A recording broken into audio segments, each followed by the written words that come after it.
there's certain things about being a woman I can never teach my daughter. Yeah. There's certain things about a man a woman can never teach a man. Yeah. A boy, never, even if she tried. How are you trying to see us solve that problem, you know? I don't, I'll be honest. Yeah. I don't. Because I don't think there's enough men who are doing their job. Okay. Yeah. Yeah. I'm there. I mentor as many young men as possible. Yeah. I think and those who do say that they have is because they've oversimplified the role of a man. Yeah. Or they've idealized who they want as the perfect husband. So they try to make their sons to be like that, but they miss, there's the aesthetic. Yes. Yeah. And then there's the substance. Yeah. So the aesthetic part, they get perfect. They've polished it. Yeah. But the substance is lacking. Hello, guys, and welcome to another episode of the Just to Kick It is a Blessing podcast. Welcome to the podcast where it's all about time, where we teach, inspire, motivate, and entertain through the art of storytelling. Today, I have a special guest in studio with me, and I usually ask the guest to introduce themselves, but I felt like if I ask him to introduce himself, it'll be a bit of some disservice. So let me introduce him and let me read it. So guys, welcome Matu Kihateo. Matu is a 33-year-old visionary leader, devoted husband, proud father of two, friend and mentor to many, including me. He graduated from USIU in 2015. He is the founder of Providence Africa Group. Matu is driven by a calling to build a kingdom conglomerate that reflects God's kingdom on earth. His mantra, faith it till you make it, encapsulates his unwavering belief in the power of faith and perseverance.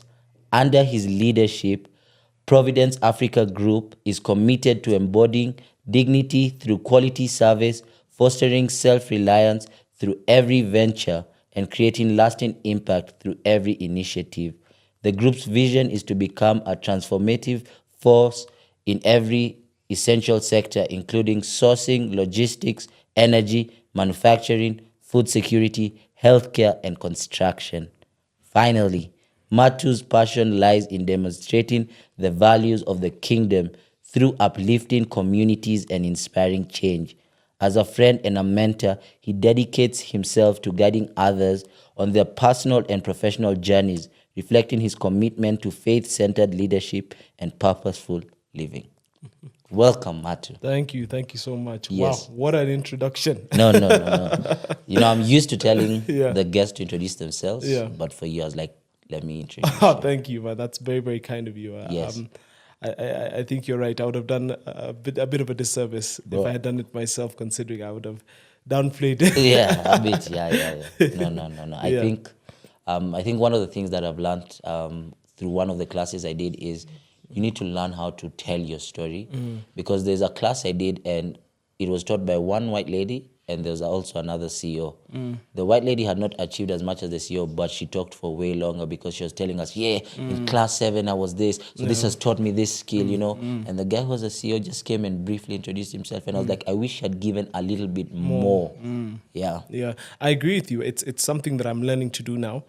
I used to hide, not really hide, just keep a lot of information to myself, so to speak. Yeah. But I'm learning now just to talk about my experiences and how they've impacted me and shaped me to the person that I am. Yeah. So you are very right in that, and that's something I'll take some notes on. Okay. Yeah. So you even just said it, the person that you are. Yeah. So who's this person? Who's Matu? Wow. Matu's, you've read a bit about what Matu is. But first and foremost, I'm a son of God. Yeah. I'm a believer in Christ. I've known him since I was 6 years old. Oh. And without him, I wouldn't be who I am and where I am today. That's the summarized version. But aside from that, I'm a son of two parents. Yeah. My late parents, rather. Okay. I was born in the year 1991, Nairobi Hospital, to my father, who was an Air Force captain, and my mother, who was a hotelier in trade. So my father died when I was 4 years old. Okay. That's in the year 1995, early 1995. Yeah. And we were raised by a single mom throughout that entire time. However, there was a gap. There was a time right after my father died where I was raised by my grandfather, who had a huge impact on my life. He was a great man, great man who I admire to this day, and I aspire to be like to this day. Then we lived alone. We lived. My mom raised us on her own. She really believed in instilling strong values within us, values of hard work, independence, business. I think I told you that none of my siblings are employed. Yeah. None of my siblings are employed. We've never been employed. Yeah. Actually, no. Only my sister has been employed. Yeah.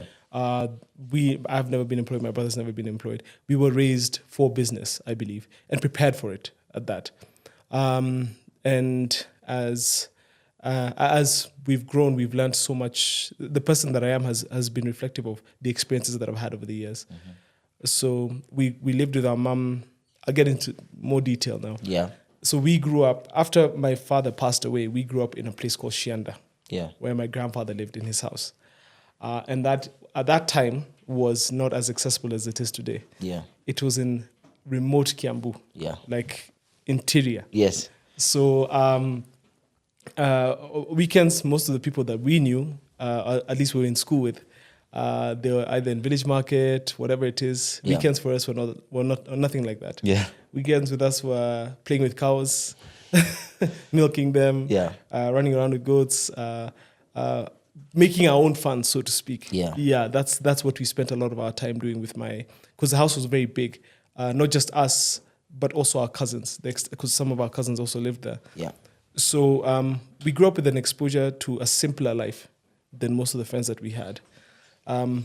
We in comparison to the people who I grew up with, because I can't compare myself with everyone else. Yeah. I compare myself with the people who I was in school with or I was exposed to. Where some of them were able to travel and do a lot of those fun things. We spent a lot of time at home bonding and spending time with family. Why I say my grandfather was such a big impact on my life is because every day he'd come home in the evening, and I'd be the one to open the door for him. In the evening before he went to sleep, I'd be in his room helping him pick out his outfits, his suit, his tie. He'd teach me. Yeah. This is how you pick a tie. This tie goes with this. And that stuff lasted to this day. That's why I think you've seen me in the weekdays. I'm always in a suit. Yeah. And that's because of the influence that I got from him.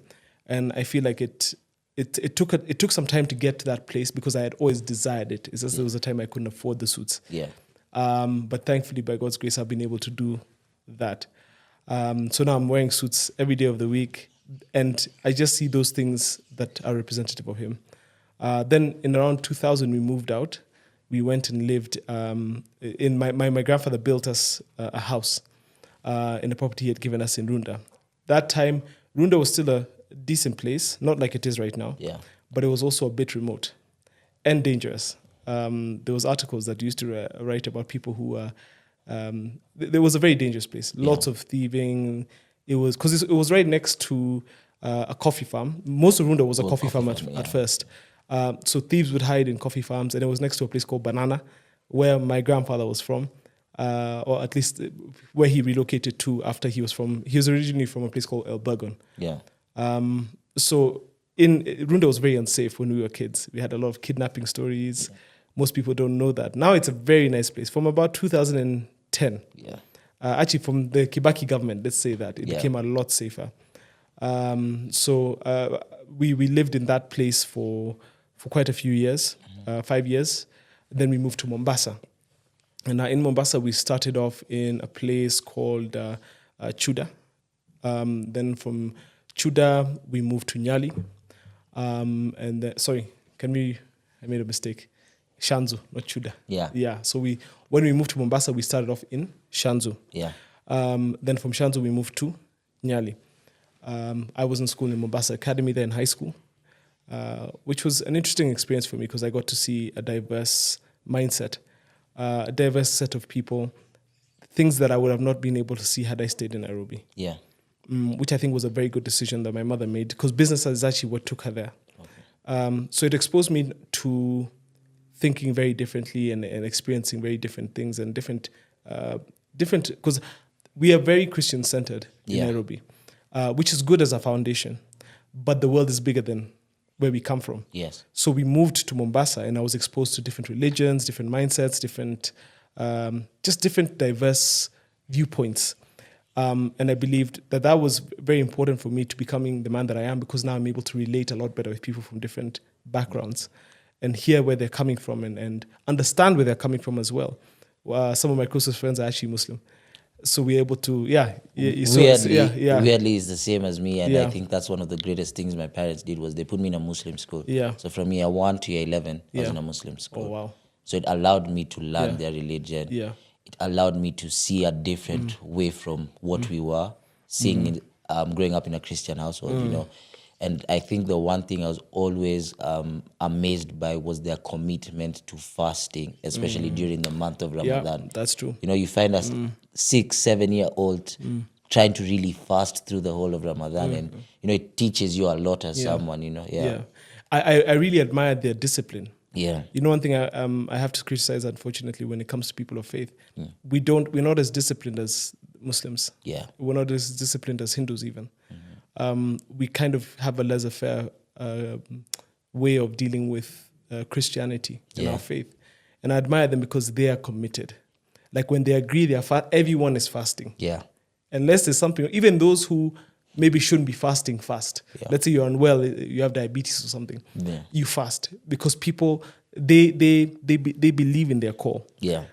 Hindus, same thing. They go over and above, you know, for their deities and their gods. Yeah. And that's something I think that I learned that we don't have as much in Christianity, which is quite sad. Yeah. Nevertheless, as we lived in Mombasa, I was exposed. I grew up and matured. I'd say I matured in Mombasa. I turned 18 and I was there. Yeah. During the entire time, one thing my mother exposed us to, like I said, was business. My first business was with my brother and my cousins. We would sell the vegetables at home. Yeah. In the streets of Runda. Yeah. So we would find a sidewalk. Yeah. We'd take the vegetables from our respective homes, put them there, and then sell them. Yeah. So that was a great business, I think, which we enjoyed. Yeah. We sold quite a bit.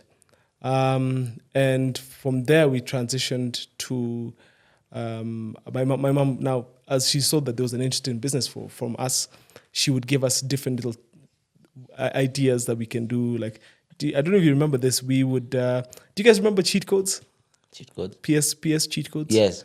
So I had access to internet, which was very hard. You know, then there was no access to internet. Yeah. Either you go to a cyber, but there's no home. There was no phone internet. It was computer only.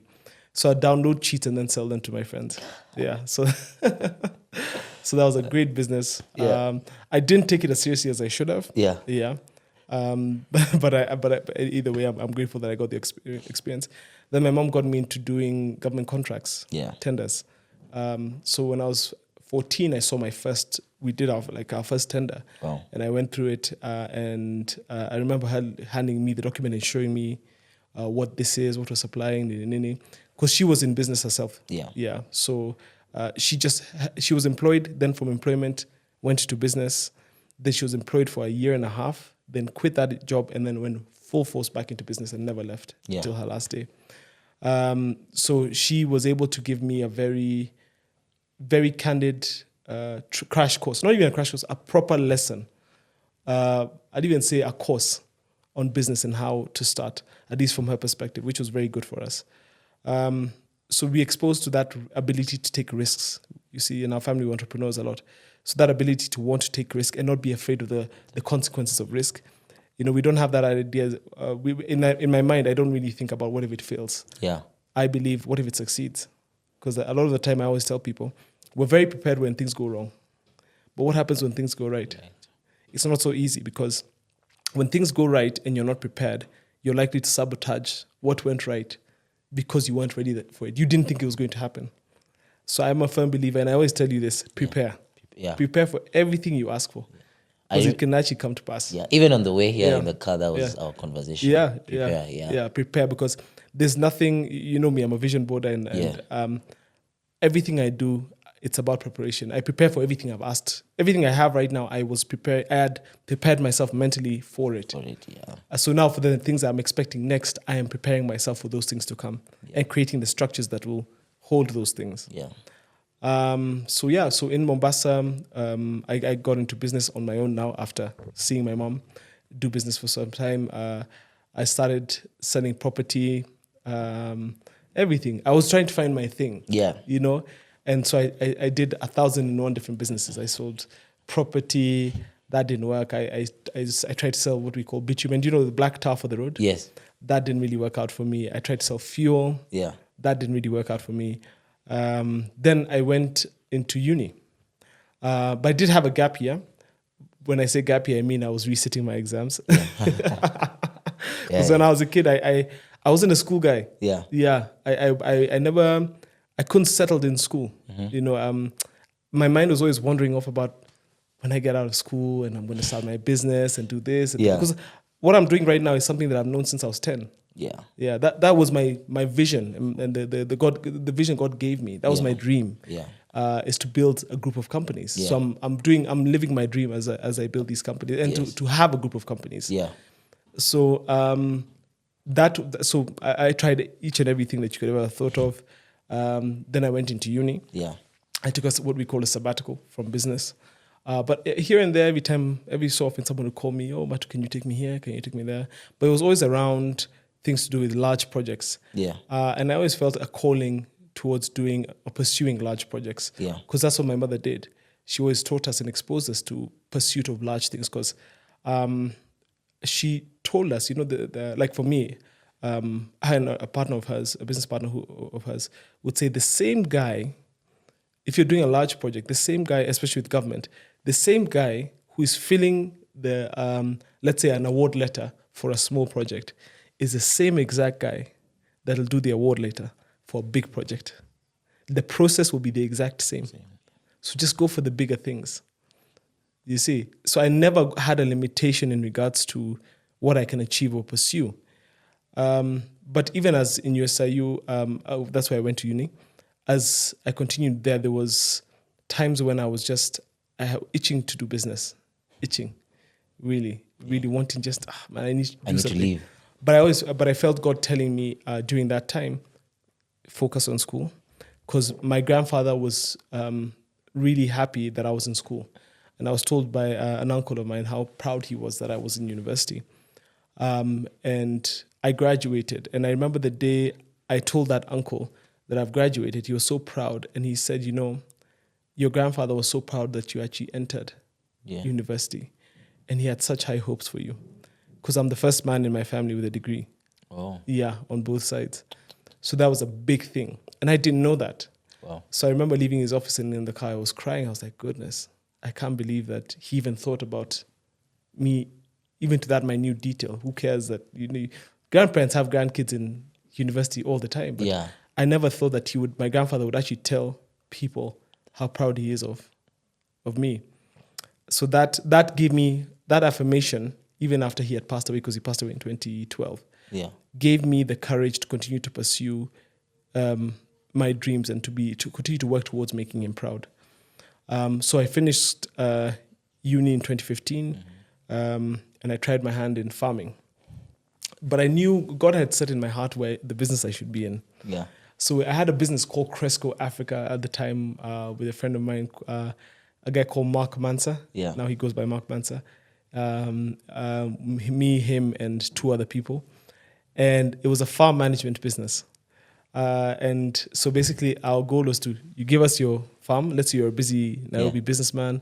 You give us your farm, we manage it, you invest in it, and then we share the profits. It did well. We did two successful projects. It was supposed to be our university project, but I registered the company but it didn't really take off after that. Because I just didn't feel that was my calling. I did so many different things after that. And I'll get it. I guess as we go along, I'll get into more the personal stuff of what was going on in my life around that point. Which continued to shape me. But there was a lot of just trial and error. Then 2016, I had tried to avoided government, any projects to do with government. And that's why it's very important to understand where you're called to and where you have the grace for. Yeah. You see, my mom was doing a lot of projects with government. Yeah. And not government in general, but specific government organizations. Yeah.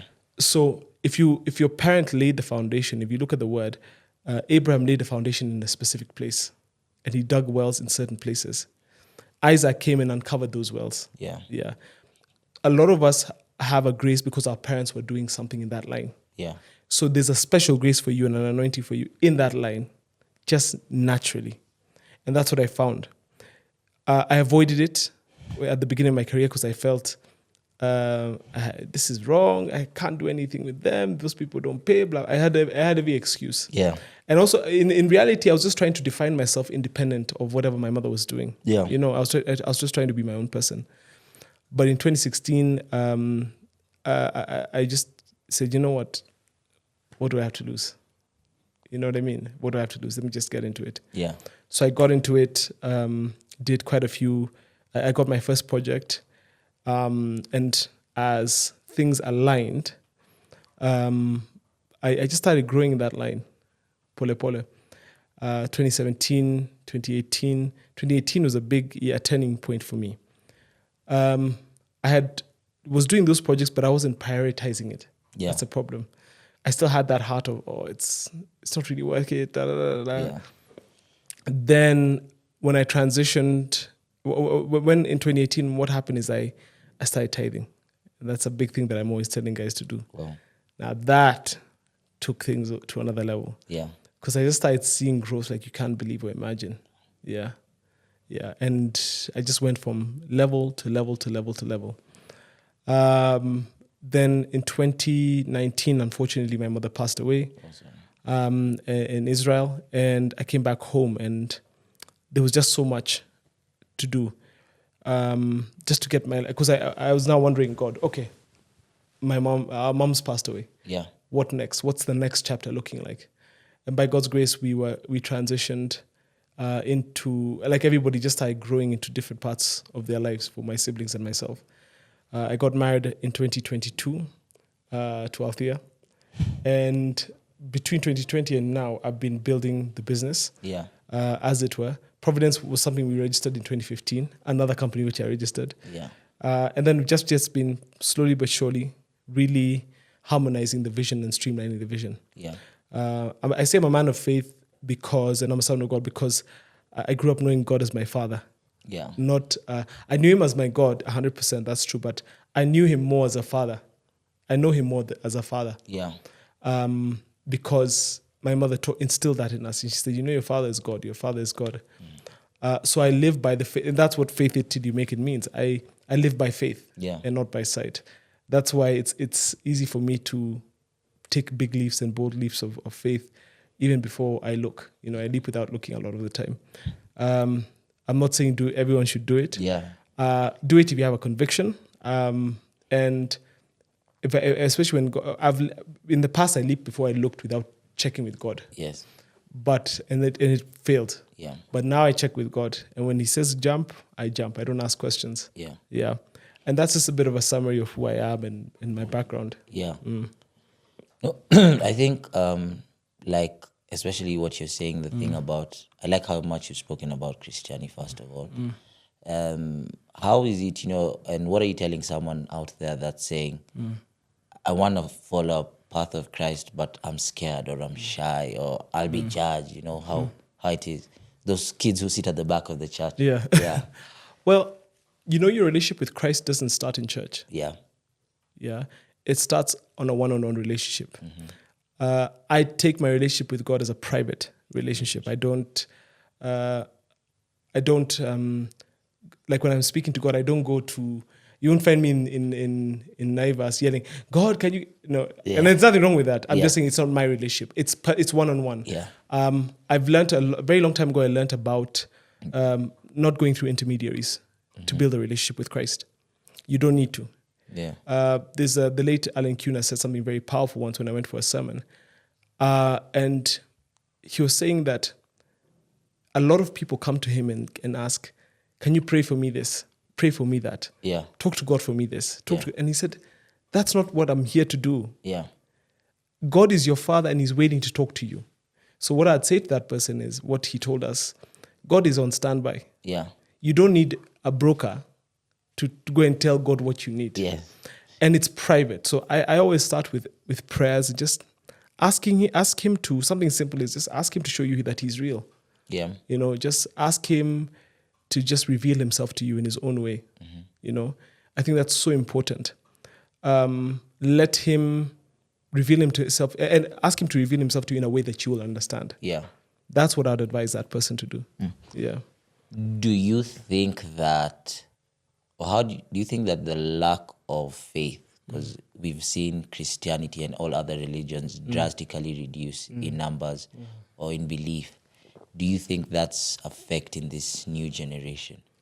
Absolutely, and it's gonna make life hard for them because, you see, like I said, your faith doesn't start in church. Yeah, it starts in your bedroom. Your relationship with God doesn't start in the pulpit. It doesn't start around there. It starts in the bedroom. Yeah, it starts in your most intimate place. It starts in your car. It starts when you're taking a shower or you're going for a run. It starts with you and Him. Yeah. So I think the problem is people went to church to find God. Yeah. And you go to church to find a community to worship God. Yeah. But the church is a body. And that body is represented by us. You see, when Christ left, he said very clearly that we are his body. Yeah. We, the people, who commune and who commune on his behalf, or not on his behalf, for his sake. Yeah. That's what we are the body of Christ. That's what we are. So a lot of them were disappointed by churches, and I understand that. I've been hurt by church. So much so to the point where I used to blame church for a lot. Like I never used to believe in prophecies, for example. Yeah. And I didn't like prophets at all. I hated them. I used to be like, because they had told my mom so many things, and they disappointed me and then disappointed her. Yeah. And so I hated them. I was like, no, I don't believe anything you're going to say is true. And I realized that I met a lot of false prophets. Yeah. Yeah. And then I met a real one. Yeah. Her name is Tina Nzuki. And she said some stuff. And I remember when she said it, I was like, whatever, man. Whatever. And I didn't say it to her face, but I just said, okay. Yeah. But in my head, I was like, whatever. Yeah. If it's really God, then it's going to happen. Yeah. And it happened. She prophesied for me that I was going to go into a year of wilderness. 7 years ago. Well, a season of wilderness. She didn't, and it was 7 years for me. Yeah.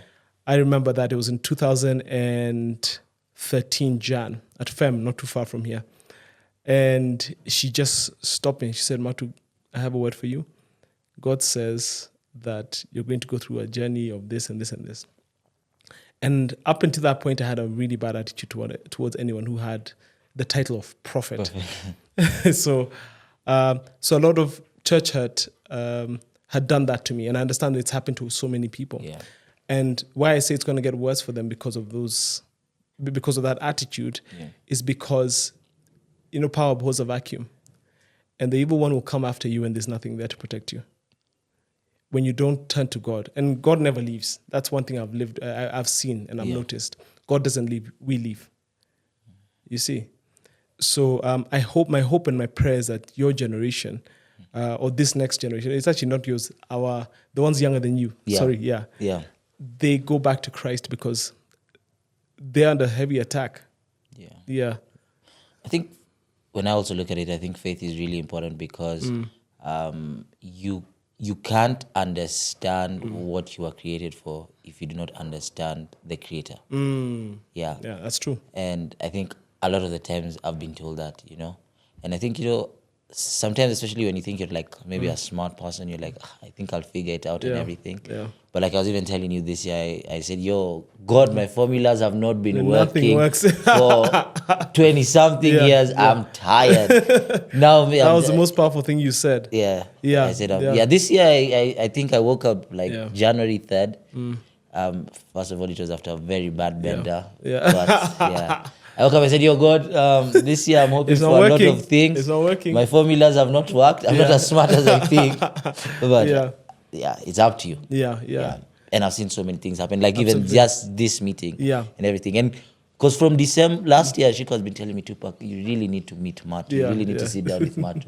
You really actually need to get him as a mentor because I feel like he can lead you into things. And me, I've been saying, you could just chill. Like what maybe you're saying.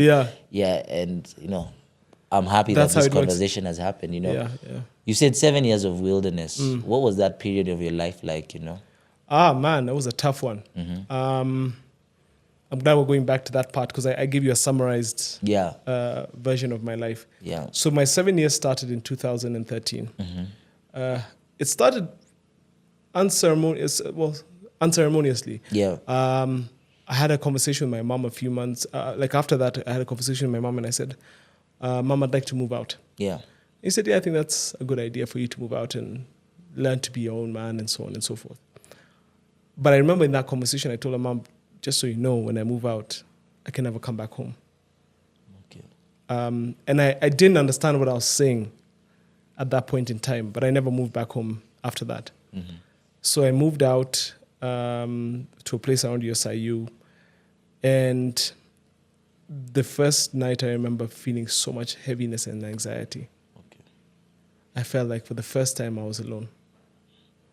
And you're feeling excited, you have freedom. Yeah. I didn't feel that. Yeah, I didn't feel that. I felt sad because I'm like, wow. But it also is as a result of how much healing that I had to do on the inside because of the things that I had experienced in my life that caused me a lot of emotional pain and trauma. My father dying, seeing my mom struggle through life, that was really, really hard. And watching her go through so much by herself and not have any help, that was really, really hard. And I guess I never really dealt with that at that point, up until that point. Yeah. So there was a lot that I was carrying emotionally, So I remember just starting at the ground floor. I don't drink. Yeah. So I didn't have any escape, so I was left with my feelings. Yeah. And that's where it started. Yeah. So slowly I started to rebuild, become more social, I had friends. Yeah. But some of my friends were older than I am. I was rather. And so they all were graduating either that year or the year right after. So I had to make new friends, which I did by God's grace, and find other ways to spend my time. I got into a relationship, which ended up with a little boy, a son. And that was a hard one because it was just not meant to be. Yeah. And so that relationship hurt me because now I had this son. And what hurt me about the relationship is not the person, it's just the fact that how it ended up, because I didn't expect, my dream was never to have a child out of wedlock. Yes. I didn't believe in that. But now I had done that. And I wasn't going to marry the person. Yeah. You know what I mean? It would have been ideal, I know, yes. A part of me wanted to, but I realized the other part just said, no, I'm not going to be able to do that because we're from different religions and I believe in being, equally yoked. Yeah. So it didn't work out that way, which hurt because then I didn't get to see my son grow up. Yeah. Or be like, even be born. I wasn't there when he was born, which was very, very hard for me at that time. So after that, after uni, I was my grandfather left a trust that was paying for my education in university. So I was very stable. But after university, they cut it off. So there was there's no money coming in. Yeah. And I was doing well for a university student. I was getting like 30K a month. Wow. They gave me an apartment. They were paying for the rent.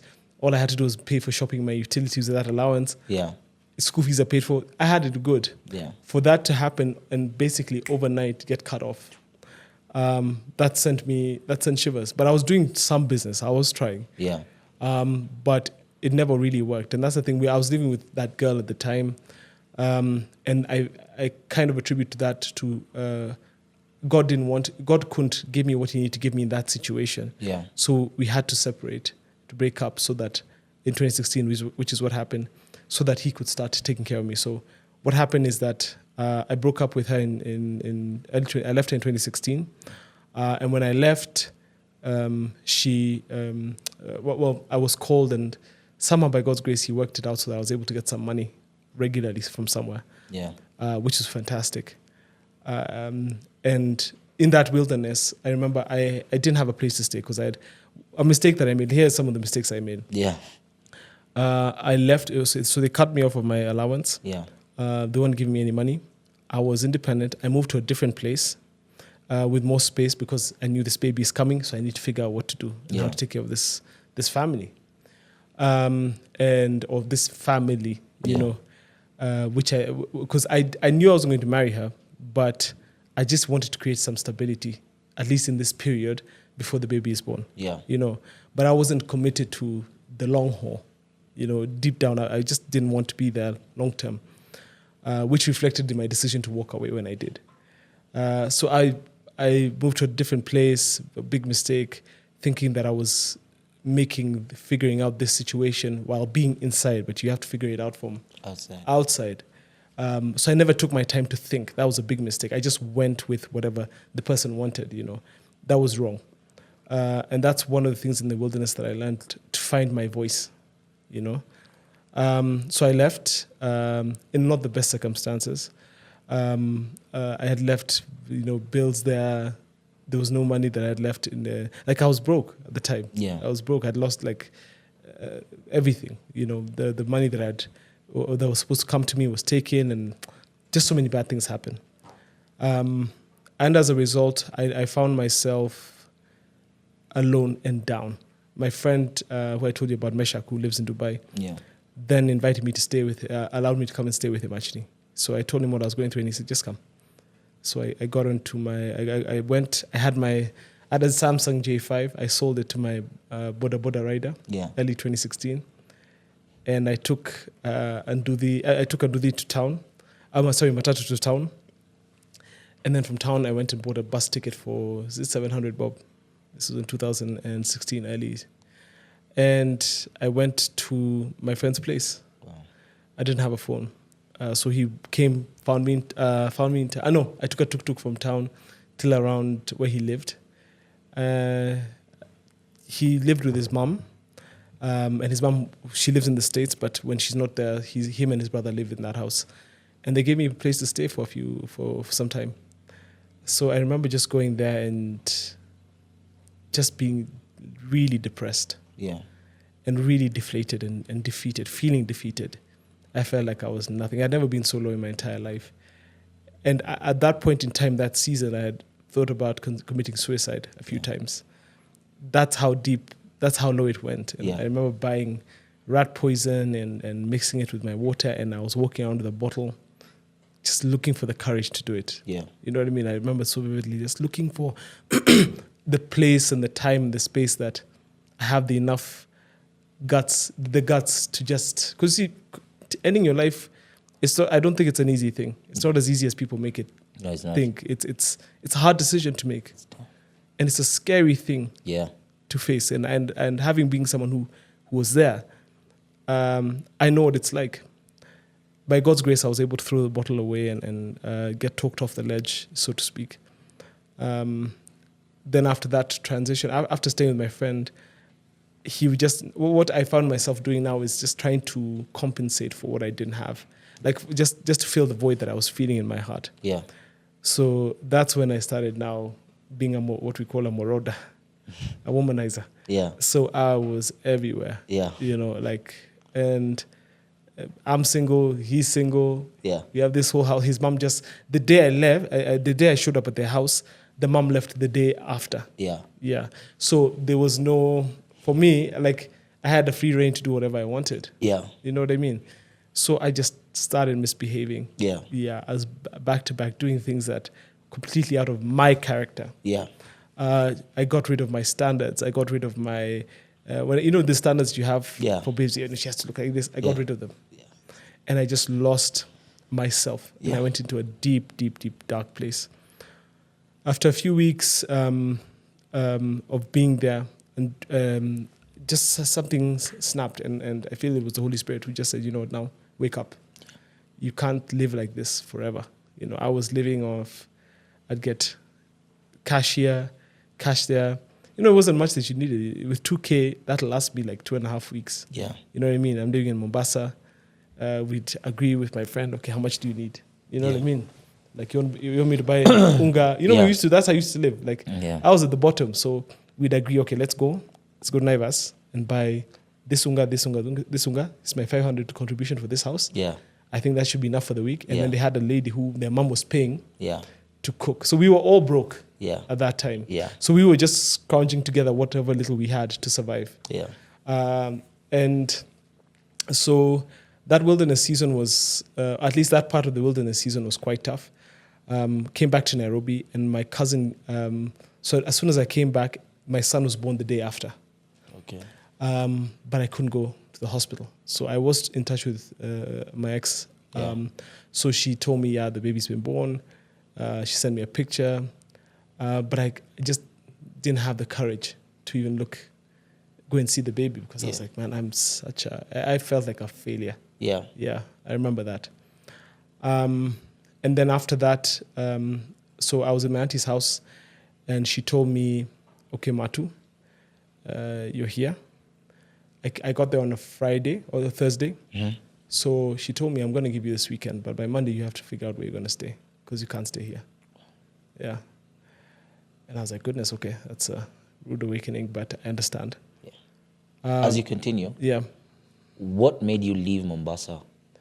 You haven't told us why you left. You just said, I came back to Nairobi. Is there a particular reason you left Mombasa? As a family? No. For that season. Now, during that wilderness season. I felt like the Holy Spirit said, it's time to get up and leave. Yeah. You can't live like this. Yeah. Yeah. So then you just said, bye-bye, and you came to Nairobi. I told him I have to go back. I can't run away any longer. So he said, okay, fine. I understand you're my friend. I was just here for you for this time. So that's what friends do. That's what he said. Yeah. And me and him have always had that kind of relationship. When he's in USIU, he needed some help. Yeah. You know, I was the guy who had something. Yeah. So I kind of feel like whether or not he refuses to acknowledge it. Yeah. Because he's not that kind of friend who believes in paying people back. Yeah. But in his own way, he was paying me back for the kindness that I showed him when we were in uni. Yeah. You know. How long were you in Mombasa for? Not long, just a couple of weeks, maybe 2 months. Okay. Yeah. Just enough time to just recalibrate. I needed to recharge. Let me just say that. Yeah. It could have been shorter. I think it might have been shorter, but it felt really long. Yeah. It felt like 6 months for me. Yeah. I know. I've been through those dark periods. Yeah. I know them, bro. Yeah. Even the 1 minute. Yeah. It seems long. Yeah. Actually, there's a point that I missed. The reason before I met this girl who I was dating, the girl who I was pursuing, and I fell deeply in love with her in 2013. Yeah. The first step of my time in the wilderness that was most significant was that heartbreak. Yeah. Oh man, it damaged me.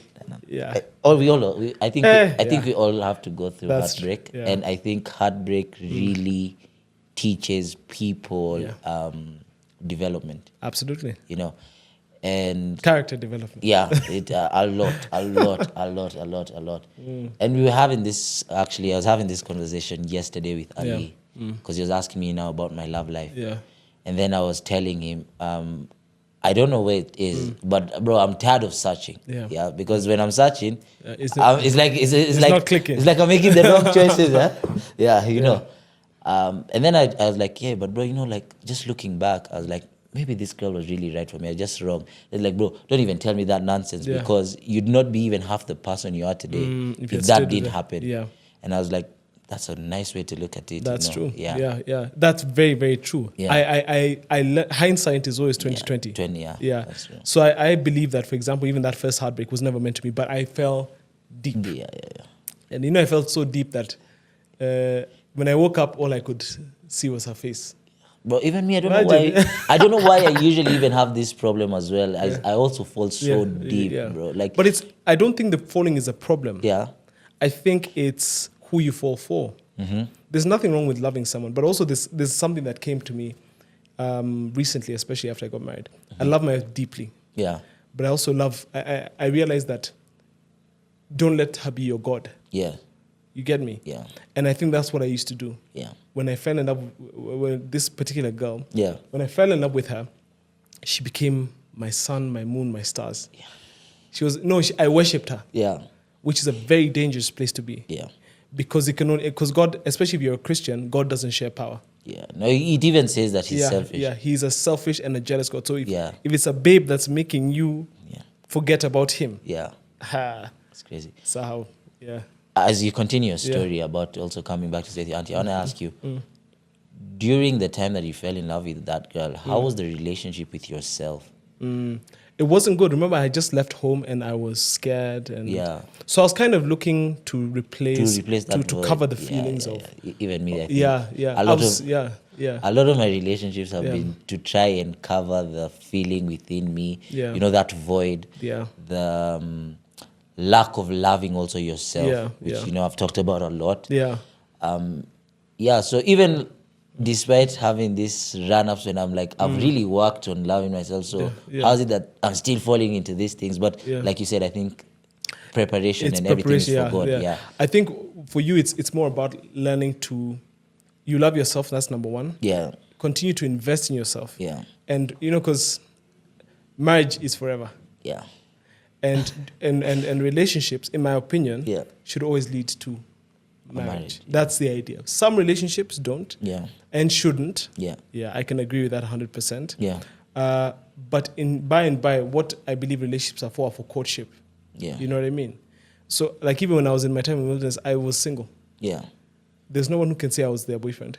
I was not. I was nobody's boyfriend. I was 100% single. If they say that I was their boyfriend, they're delusional. It's a fact. Because I don't believe in getting into a relationship with someone if there's no long-term plan. And if I did and that was, in my younger days, I used to be open to, like, you can just date for a bit here, date for a bit there. But afterwards, I was like, no, I want to do things for the long haul. I'm not doing this relationship again until I know I'm going to get married to this person. So, so your question was about during that season. I think you've answered it. So now we go back to, you came back and your auntie told you, Matthew, you have the weekend and you're out of here. You figure it out. Luckily, by that time, my cousin had a free room, her SQ in her apartment in Kiambu. So I said, you know what? It's fine. It's better than sleeping on the street. I'll go there. I went there. I remember it was so humiliating. Well, in retrospect, yes, but at that point, even then, it was quite humiliating. I used to have to share the room, the closet space. It was the nanny's room, but the nanny used to sleep with the baby. So that room still had the nanny's things. So I had to have my section, and then she had to have her section. I used to have to either get ready first so she can get ready. Imagine that. So that's where I had reached, where I have to allow her to get ready. I have to leave the room so she can get ready. And or I get ready quickly so she can get ready. Imagine. So I shared that space with her nanny. And I feel this was for how long? This was for about a year. For a whole year. And it's not that because she was a nanny or anything like that. It's just because as a man, I believe in having my own space. You know, and I didn't have that. And you've even just talked about it, like how you've set a room for myself in your own house to just have your own space. And never will I not have a space for myself. Because of that. Because I remember when I didn't have my own space. Because think about it, I'm sharing a closet.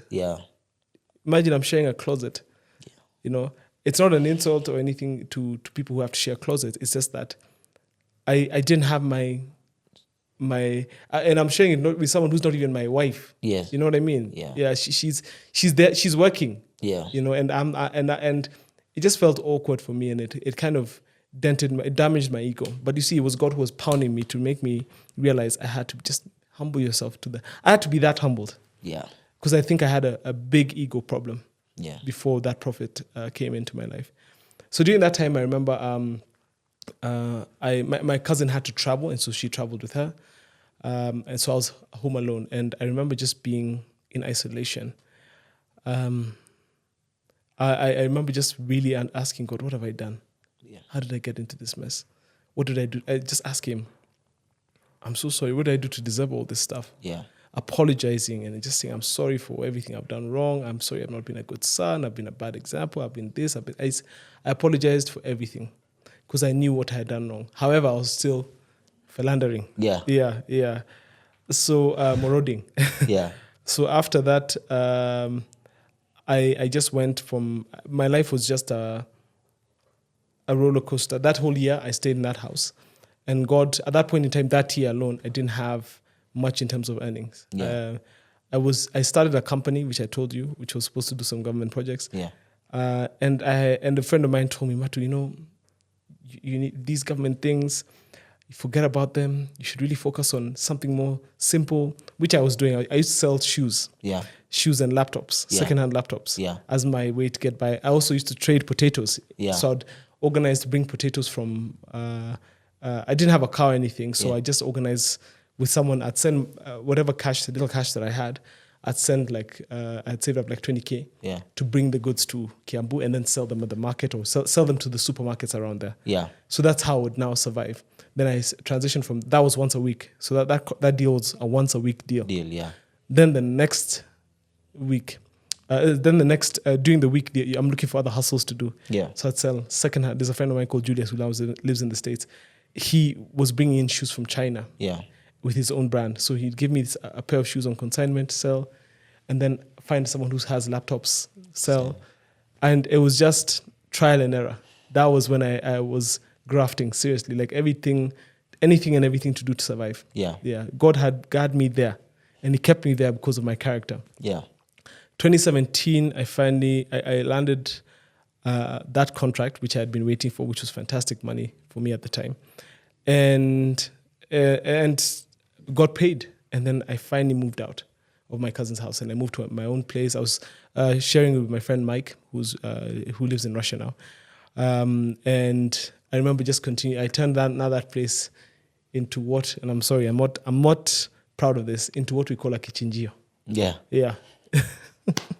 I was up to no good. Yeah.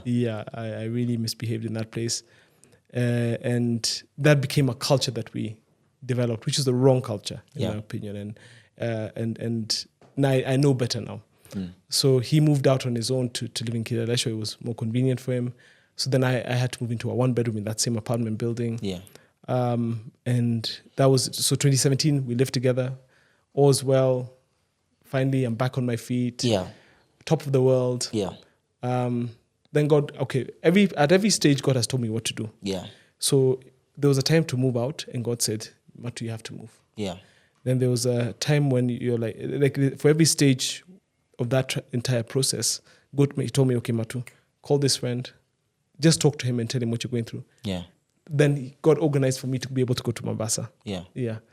And during that entire time, I was just trying to firefight, in my opinion. But one thing I learned is to surrender. So in 2017, at the end, early 2018 rather, my friend moved out. So I moved into the 1-bedroom apartment. So I had my own space, and I thought it was going to be like 2017. Great year. That year is the first time I went to the UK. I had a ticket. I was sponsored to the UK. So I was like, man, I'm on a roll. Everything is working. I'm back on track. Yeah. I'm doing what I'm supposed to be. Like, I'm doing something right. And then 2018, back down again. I remember it started off okay. Then through the year, I had no cash. I was like, what happened? As in, what really did happen to me? And I remember God just giving me instructions that I had ignored. Like he had wanted me to do business by myself. Mm-hmm. Not because there was anything wrong with my business partners, but because what he had for me was for me alone. And I remember I had ignored him for many years. Because he had told me no business partners. You can have investments with your business, but for the core thing, your central thing, it needs to be you and you alone. And I ignored that. One thing I had a big issue was in that 7 years was learning to deal with stubbornness and disobedience. Yeah. So I dealt with that disobedience with, he dealt with that disobedience. I didn't deal with it. He dealt with it in me, by putting me in by cornering me. Yeah. Another thing he had told me about was tithing, and I think I've told you about that before. That's a big thing for me. Yeah. So I refused to tithe for many years. Why? Because of church hurt. Because my negative experiences with the church, where you hear negative, like where I have negative experiences, these pastors, I still had that attitude, by the way. Yeah. These pastors, they don't know anything. Yeah. You know what I mean? In spite of the fact this prophet had prophesied a few years before about the stuff that I'm going through right now. Yeah. I still had that attitude. But finally, I was more docile. I was more open-minded about listening to God's instructions. Yeah. I remember the first time that I tithed in 2018. My entire life, I had never tithed before. Yeah. I remember 2 days later I had paid, because at this point it was pretty bad. I had 3 months behind rent arrears. My units were playing at around 3-4. For me, Wi-Fi, I didn't have Wi-Fi. I hadn't had Wi-Fi that whole year. Yeah, which I think was a big thing for everybody, even around me. And I just used to live hand to mouth. I'd have Weetabix for dinner, which was, yeah, man. Yeah. No, I'm just honestly, I'm just so inspired. Yeah. But it's by God's grace. So I remember the day he just said, okay, I asked God, okay, what do you want me to do now? As in, I've tried everything. Yeah. Then guess what? He said, okay, fine. I agreed. Okay, if it's the tithing thing, I'll do it. I'll stop being stubborn. That's the first time I remember consciously surrendering something.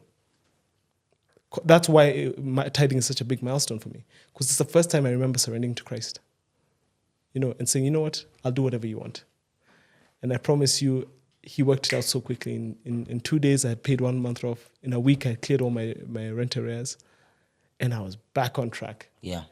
And that part I maintained, and I said I'll never stop, and I'll always do it. And I still, by God's grace, I'm doing it today. Yeah. And the problem is, I still had now. I wasn't aligning the businesses the way he wanted. So he'd give me enough to survive, but not enough to get to the level I'm supposed to be. Yeah. Stubbornness. So 2018 went. I learned a big lesson in tithing, trying different things. But like the small things would work out. The things that pay my bills, pay my rent, keep me afloat. Yeah. But the bigger things didn't. And I was wondering, what is this? What is this about? What is it about the big things? And I realized later on, it was about I wasn't positioning myself in the right line. Yeah. My mom passed away in 2019 in November. But before she passed away, I remember going to see her. And we had a conversation, and I was just so defeated. There's a deal that I had been working on for months. I remember that year, 2019, I thought, now I'm back. I'm going to do big things this year. Yeah. And I started with a lot of steam. So it was a property which I had been given to sell for my mom's family. And I found a buyer. First, there were two. Yeah, so I found a buyer. It was perfect. Then there was another mentor of mine who gave me another property to sell. And I found a buyer for him. And those two commissions, I would have been in the millions. I was like, man, I'm going to be in the millions. I even found a car. I found an apartment that I was going to buy, blah. I was ready. Yeah. And it all just backfired. Yeah. Every deal fell through. Every single one. And I remember going to see my mom and just being there. And I just went onto the ground in semi-dramatic fashion. And I just said, God, I don't know what I'm going to do now. I just... have your way. Yeah. Just, I surrender, just in front of her. And that was a big thing for her, because she had been praying for me to fully surrender to God, because she could see where I was struggling. Yeah. It's the lack of obedience and the lack of surrender. Yeah. So she cried and she said, that's what I've been waiting for. And she prayed for me and she said, just give him everything he wants now, God. Yeah. And unfortunately, she passed away a few months later. And after that, I came back home. So 2020 was an interesting year. COVID, of course. Yeah. But prior to COVID, I had a lot that I was carrying. So I remember when I was, because of all the things I had experienced, the heartbreak, the 7 years, because it's the end of the 7-year period. Yeah, 2020. So I had so much that I was carrying. I remember one day going for a very important meeting. Now I felt like things were flowing, clicking. And I had organized for an ambassador to meet a very senior government official. Yeah. And in that meeting, after that meeting, I remember having a panic attack in town. And I'm like, goodness, this has never... I've had a panic attack before, but not like this. Yeah. Like, it's heavy. Like, I didn't realize that I'm going through something. Then I just brushed it aside, and God was telling me, I need you to go for therapy. Yeah.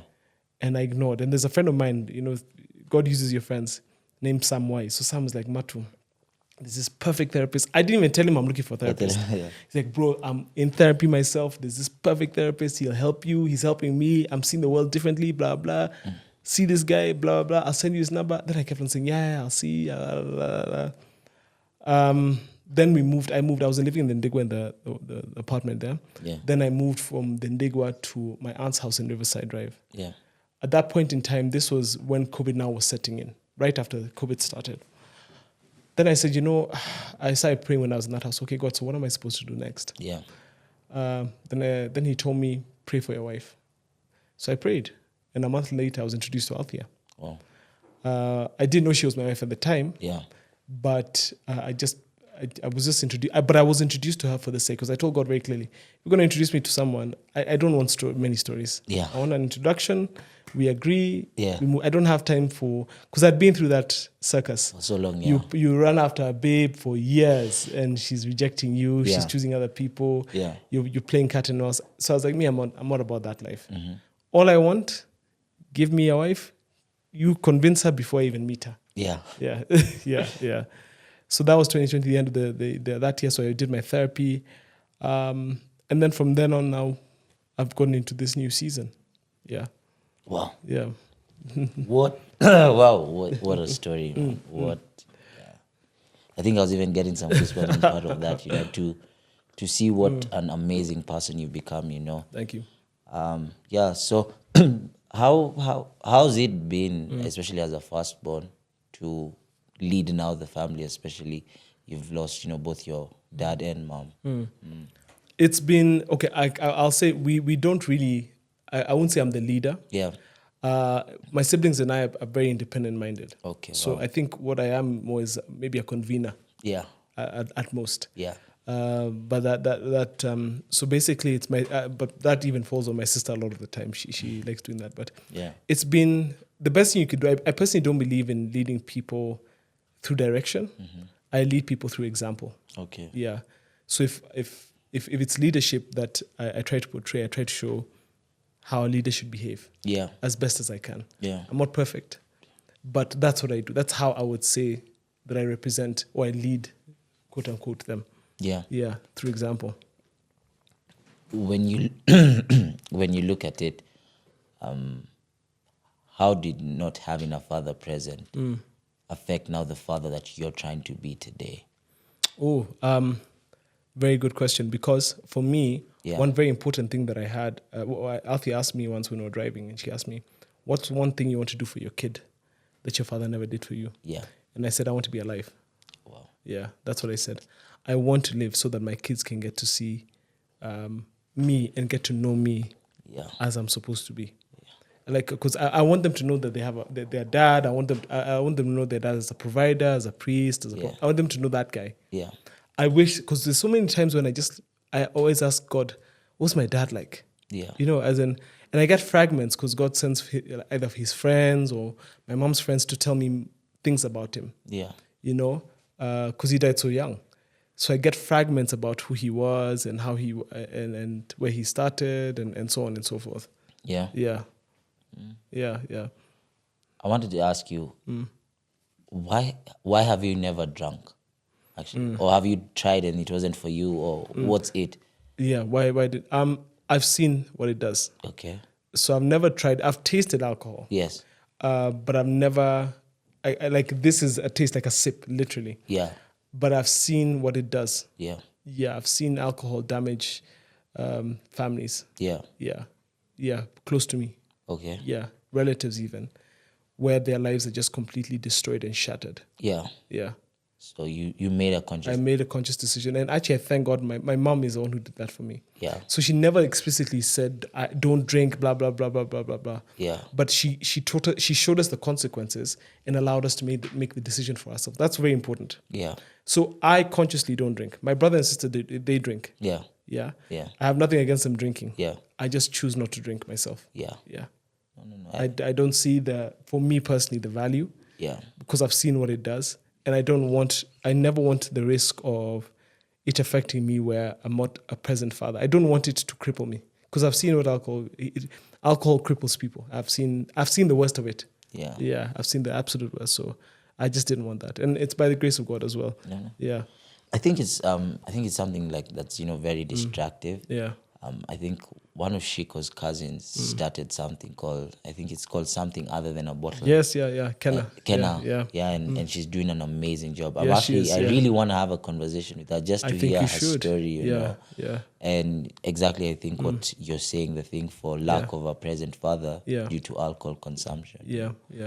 But do you think it's the alcohol consumption by the fathers is something just to like run away and not to deal with current situation? I think so. I think it's running away from themselves. Yeah. I think the role of husbands by men in our country is oversimplified. I provide, usiniulize maswali. Yeah. So I don't believe in that. Yeah. I believe be present. Provision is very important. Yes. In fact, the one thing I told God is that I want to be a heavy provider. Yeah. I want to be a billionaire so my kids know what inside of a private plane looks like. Yeah. They know what 7-star hotel looks like. Yeah. I don't want them to ever know lack. I only want them to know abundance. Yes. But as they learn abundance from the provision that I'm able to give, they should also learn me. Present. You see? Yeah. You can, and the beauty about it is you can do both. Yes. You know, you can actually do both. Yes. If you get God carry one part and you carry another part. If you try to do everything, you won't be able to do both. Yeah. But if you let God align things so that you can do everything, everything flows. Yeah. Yeah. I want to ask you actually, when I think about it, have you ever actually done your love language test? Yes, I did. Yeah. What's actually your love language? Physical touch. Yeah. I've learned gifts. Yeah. Yeah, physical touch and gifts. Okay. Yeah. Weirdly, I don't know why I thought it would be quality time.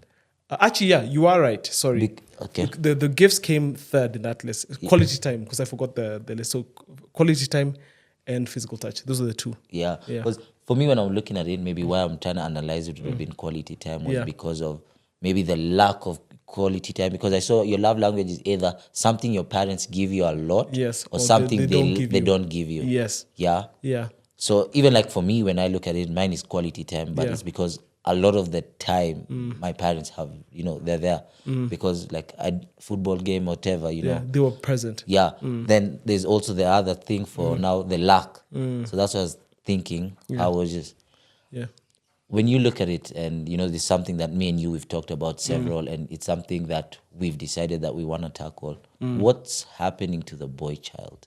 Oh, that's a big one. Yeah. I think for the boy child, the one thing that, because that's a passion that I have. Yes. That's something that's very important to me. Yes. And I think that's why even Shiko sent me your way. Yeah, that's true. That's actually why we started even talking. Yeah. I think the boy child has been neglected. Yeah. By society, yes, but mainly by their fathers. Okay. And you see, I always tell people this, tell yourself what you want. I was raised by a single mom. Yeah. But even my mother admitted that she cannot raise a man. She cannot raise me to be a man. Yeah. And it's only a man that can call out another man. Yeah. And it's only a man that can turn a boy into a man. Yeah. Plain and simple. We'll have lots of people arguing, maybe in the comment section. Yeah. Doesn't matter what they say. The reality is, if you understood what being a man was, you'd understand what I'm saying. Yeah. But if you don't understand, then you're not really a man. You're a physical man, but you're not really a man. Yeah. You know what I mean? And the reason, and it's not to attack the person. Yeah. It's just that so they can understand that there's something that they're missing that they need to get from other males. Yeah. Yeah. Because there's conversations that we have amongst other men that affirm each other. Yeah. There's a special language that comes that that the thing is women can't do. Yeah. Just like with my daughter, I tell my wife all this all the time, and I say, you're probably going to be closer with Laura than I am. Yeah. Not because I won't want to spend time with Laura, but because at some point in time, she has to learn more from you than she can learn from me. Yeah. There's certain things about being a woman I can never teach my daughter. Yeah. There's certain things about a man a woman can never teach a man. Yeah. A boy, never, even if she tried. Yeah. I think and those who do say that they have is because they've oversimplified the role of a man. Yeah. Or they've idealized who they want as the perfect husband. So they try to make their sons to be like that, but they miss, there's the aesthetic. Yes. Yeah. And then there's the substance. Yeah. So the aesthetic part, they get perfect. They've polished it. Yeah. But the substance is lacking. Okay. Yeah.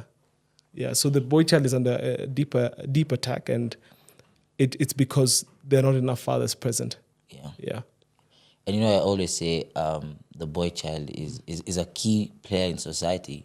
So if if the boy child is affected, then even society in whole will be eventually affected. Absolutely. You know, but how do you see us trying to help, or how are you trying to see us solve that problem? You know, I don't. I'll be honest. yeah, I don't.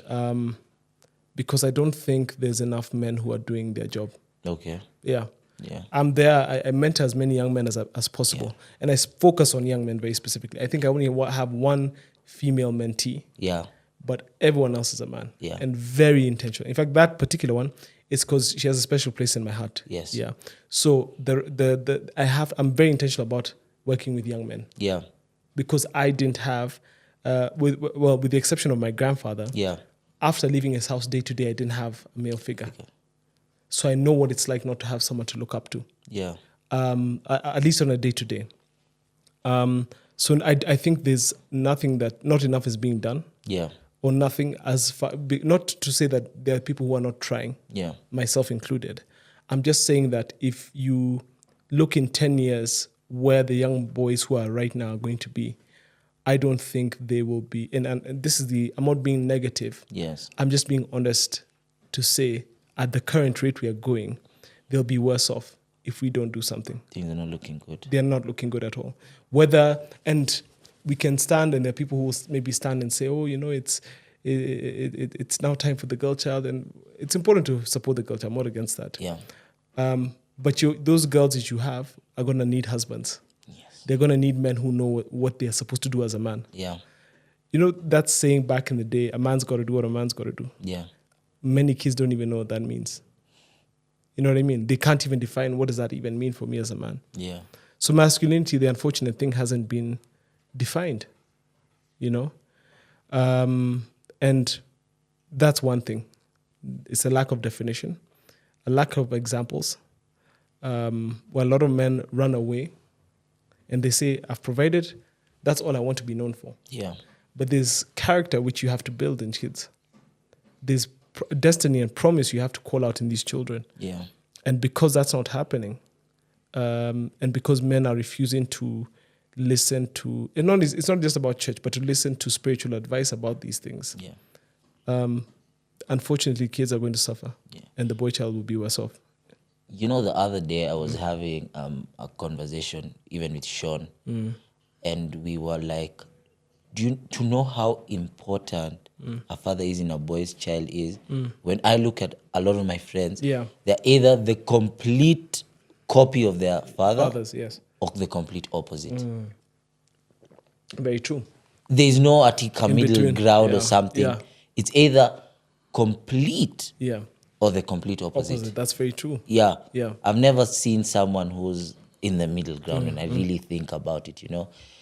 And to even just understand what you've even said, even like importance of women, if we look at the film we did the other day for Women's Day, Yeah. look at how exact those women with those their guys daughters actually, are. like they're mirror images of each other. Exactly. Yeah. And even if you look at all the comments, they're like, Yeah. how did you get people that are so alike? That's true. You know. Like there's the girl who her mom had a nose ring. Yes. Her daughter has, as in, they're just looking at younger versions of Of themselves. themselves. Yeah. Yes. Yeah. So you see, even it's there. Yes. It's not something that we're saying or we're taking away. It's actually there. It's a fact and a reality. Yeah. That guess what? You're influenced you're more likely to be influenced by the gender that by your own gender. Yeah. Than by the opposite gender. Yeah. And it's just facts. Even if because there are some people who get upset when I say things like these. Yeah. And there's a lot of people who get annoyed because I'm putting limitations. No, a man can be raised by a woman. Yeah. And he'll become a perfect man. Look at LeBron James. But I'm like, okay, fine. If you want to use LeBron James as an example, just an example. Yeah. Then why hasn't LeBron James abandoned his wife and kids so that his wife could be a single mom to raise another? Yeah. He wants exactly what he didn't have. Exactly. And you can Yeah. see his son is exactly him. Like him. So if what she did Yeah. was, and I'm not discounting what his mother has done. She's Yeah. raised him well. Yeah. However, if what am I trying to say? If her desire, if being a single mom was the most ideal situation, Yeah. then LeBron should allow his wife to be a single mother. Yeah. You get me? Yeah. if that's a good thing, if that's what we should glorify, yeah, then LeBron should have just abandoned his wife and kids, and just be a single. His wife should be a single mom, and let his wife be exactly the way his mother was. Yeah. And I think there's some people who might listen to this and say, okay, so maybe someone's father's passed away or everything. But like you lost your father very early. But you found someone to feel that.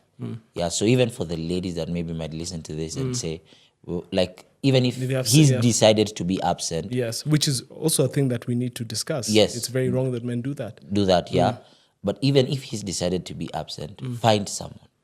I think 100%. With my mother, what she did, she was intentional about finding someone. But number one, she was intentional about making me understand that God was my father. Yeah. And the person that you need, in my opinion, is in the Word. Because you see, if you allow God to speak to you, He'll give you the right examples to look for. You see, He's enough. Obviously, there's physical representations that we need sometimes. And He can send them. Every so often, God would send an uncle, my dad's brother, for example, or my grandfather was a big one for me. That guy was, I love that guy to bits, maybe rest in peace. He was an amazing, amazing man. And God sent that man to me because He understood that I needed to see a physical example of the kind of man that I should aspire to be. Yeah. So for the single moms out there, and I know it's hard, and because I've seen it and I grew up around that, and the reason I want to be such a present husband is because I never want my wife to ever be I will never allow her to be a single mother. Never. I will never allow her. Yeah. We will force our marriage to work because I'm never ever allowing her to go through what I saw my mother go through. Yeah, because it was very unfair and very sad that she had to go through that. Yeah. So the God, actually, the God factor, the God element, let teach your son that God is his father first. Then he will work backwards. God and him will work backwards. And at a certain point in time, you have to release your son into the wilderness to figure out his relationship with God. Which is, I know, was very hard for my mother. To drop off your son and release him to fend for himself. That was a tough one. I was having actually a conversation with my auntie the other day. And her daughter called and she's like, look, Mom, school is tough. I've not been doing well. Like, she was an A student here, but she's doing a course, I think. She's two out of... The course, first of all, only has 2 girls. And then I think she's the only black girl out of a course that's predominantly white males. So she said, hey, Mom, I don't think I can do my exams. But the mom told her, listen here, you do those exams or you don't come back home. And the mom was telling me, as much as it was so painful to tell her that, like I felt, the mom said she felt like crying, but she was like, it was the right thing to do, I think that's exactly what sometimes, you need to let your child go out there and discover themselves. My sister, one day I'll ask her to come and do an interview. My mom was tough. My mom was tough as nails. So she never, even for example, she never gave us the idea of, we never looked at ourselves. One thing that we never did was look at ourselves as victims. So my mom never looked at the fact that, oh, this person has this. She pushed us to figure it out. And we had that kind of strength in character where you figure things out. No, I like that because I think a lot of people these days play victim mentality. Which is very, in fact, you've even done it, whether you know it or not, by mentioning that she was one of 2 girls, she's a black girl. That's actually one of the reasons that when we highlight it so much, it makes people point it out and then it becomes a crutch for people to lean on. I don't know if you noticed that. Most people, the moment you start bringing that idea up, it's not a sense of empowerment. It's actually more of a sense of justification for why we can't do well. Bro, I think we can get to the kick it section, as we wrap this conversation. If you had a chance today to speak to 13-year-old you, what are you telling him? Oh, wow. I'll tell him that it's going to be okay because I remember at 13, it was a rough year. There's a lot that I went through. I'll just tell him it's going to be okay. Because at that time I was an awkward kid, fat, very ugly, and just insecure, scared, terrified of life or the future, I just tell myself it's going to be okay. Okay. That you are going to be okay. Yeah. Yeah. Just know that. Okay. Yeah. What's a book or podcast you think every young man should read or listen to? Podcast, I'd say Just to Kick It is a blessing. Thank you. Thank you. I think for a book, Paulo Coelho, The Alchemist. Wow. Oh, that's a beautiful book. I love that book. Yeah. And which other book? There's a book, my grandfather's book. It's called From Charcoal to Gold. Okay. Yeah. From Charcoal to Gold. Yeah, I recommend that. We'll let people look for it. Yeah, that's a great book. What does Matthew do to stay mentally fit other than therapy? Positive self-talk. Yeah. I bombard myself, actually, that's a word. Yeah. With good things. Yeah. Mentally. I don't allow the wrong mindsets or the wrong narratives into my mind. I don't. I'm very strict with that. Yeah. I don't say negative things about myself. Even when I'm alone. Yeah. I don't do any negative self-talk. Even if I think it or I feel, yeah, I just shut up. I'd rather never say anything negative about myself. Yeah. I think the one for negative self-talk is important because I think there was someone who told me the other day, remember when you're talking to yourself negatively, there's someone else who's also listening. Thank you. And that's you. Yeah. I struggle with some negative self-talk. Yeah. But it's something I'm really trying to work on. Yeah. Like these days when I catch myself talking about myself negatively, like I cram the word love, you know, to try and get now your mind off that negative. And learn to respect yourself. You know, that's one thing I've learned. It's learning to really deeply respect the man that I am and I see. Yeah. Yeah. Because of the therapy that I've done. Yeah. Plus also, therapy showed me a different perspective of myself. Yeah. Yeah. So I've learned to respect myself when I look at myself in the mirror. Yeah. Yeah. So I never have a situation where I can never look, no matter what I've done. Yeah. I believe that my relationship with God has helped me do that because if I'm forgiven by God, there's nobody else that needs to be judging me, including myself. Because the person who's your biggest judge, your biggest critic, is always in the mirror. Yes. Yeah. Okay. Yeah. I don't know, as we wrap this up, whether there's anything I missed to ask you or you have any final words or there's something you wanted to ask me. I guess the final words that I'd have, number one, thank you. I really appreciate you for inviting me to this podcast. I love this conversation. I feel like there's a lot more that if we had more time that I'd love to discuss and share. Yeah. I guess next time, there'll be a lot more to open up. But maybe the final thing I'd like to say maybe is for the young men out there who are watching this podcast, I want you to know that everything's going to be okay.